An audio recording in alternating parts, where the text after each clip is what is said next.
Epee is the purest of the fencing weapons. It's a point weapon. You've got to strike your opponent's valid target with the tip of your sword, and the whole body is target. There is no right of way in epee.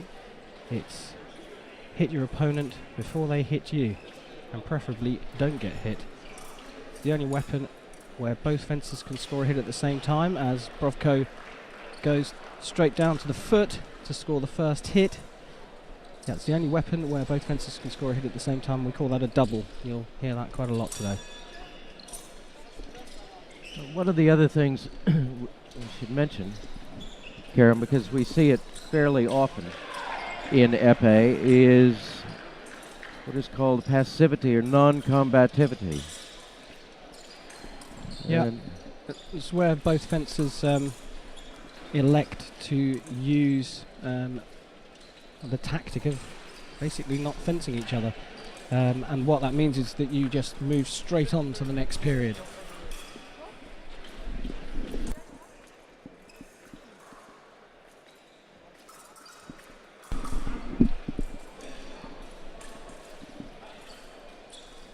And we've had conversations with our friends in the refereeing community about that before, and sort of it's not a rule, but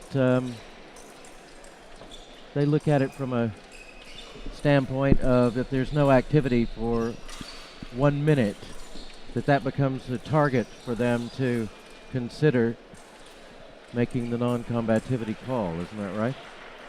Yeah, I mean, it's a little bit more complicated than that, but essentially, yeah, there's no hits for a minute. It's a pretty good indicator that the fencers aren't really going for each other. There are cases when epee is a highly tactical weapon, so there are other things that are taken into consideration: blade contact, failed attempts to hit your opponent, and getting out of the way. It does happen. I mean, you can see these two are clearly fencing each other, but there hasn't been a hit for the best part of 30 seconds. And there we go, as soon as I say that. Number 1 seed goes 3-0 up. The curse of the commentator.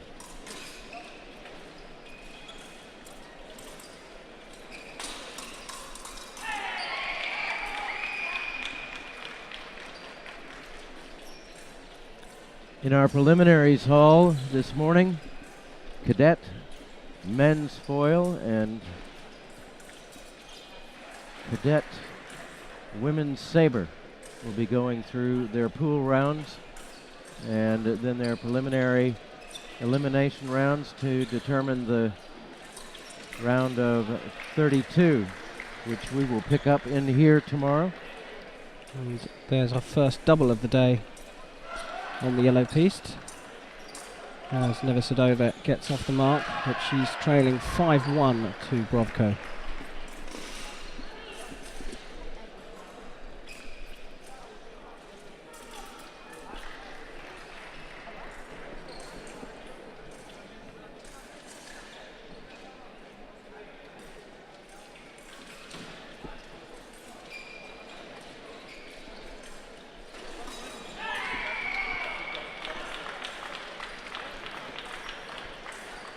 On the other pistes, on blue, Jagielko of Poland facing Kashaeva of Russia. Jagielko leading 2-0. On red, Vierheller of the USA facing Ladani of Hungary, and the American fencer up 2-1. And Isola of Italy facing Cugini of Switzerland. And they've just gone into the first 1 minute break, with the Italian Isola leading by a score of 5-2. Here we are in the break, and it is all in a Brovko. 7-1 the score, and Nevosadova has managed only 1 point, and that on a double. Yeah, it's been fairly easy, effective, and workmanlike scoring from Brovko. She's never looked uncomfortable, and given that first 3 minute period, I would very much expect her to go on and make it through to the round of 16.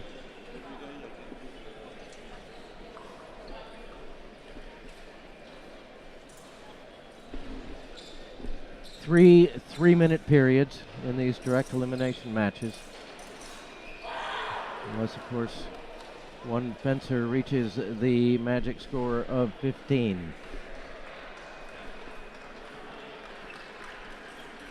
Back underway, start of the second period, and it is number 1 seed Inna Brovko of Ukraine holding a 7-1 lead over MSK Nevosadova of Czech Republic.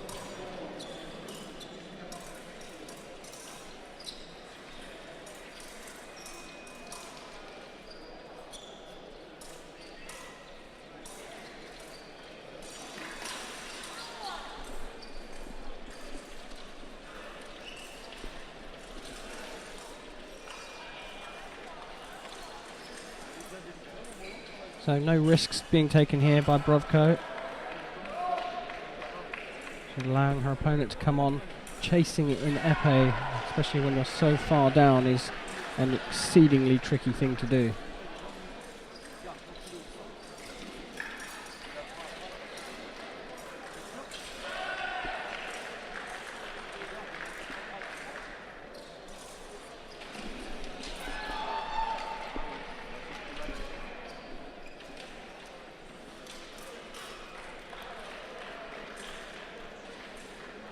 Nevosadova attempting a hit down low on Brovko and failing.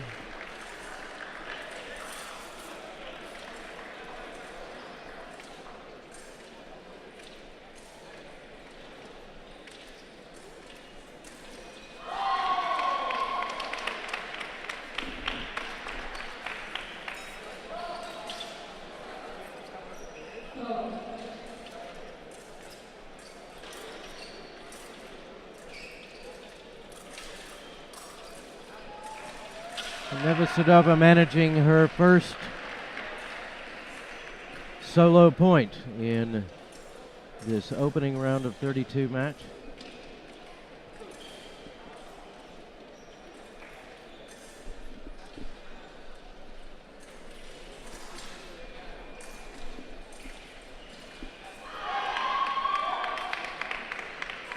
We talked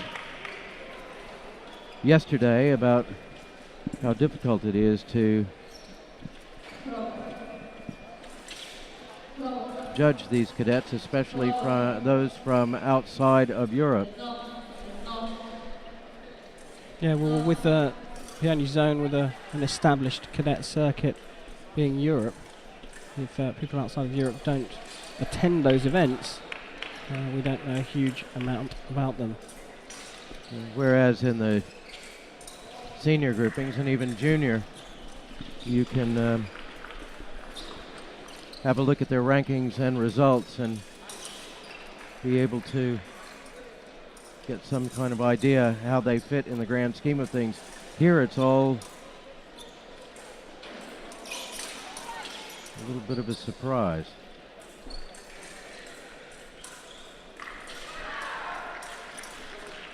But Inna Brovko with 1 minute remaining in the second period, making easy work of MSK Nevosadova.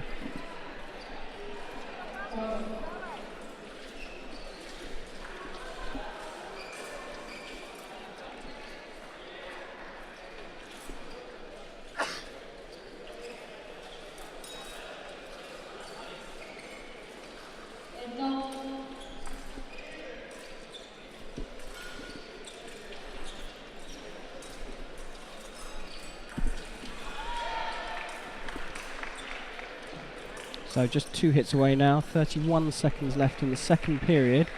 Brovko, well, as David said, making this one look a little bit easy. Only 2 solo points in the match for Nevosadova, and Brovko striking at will.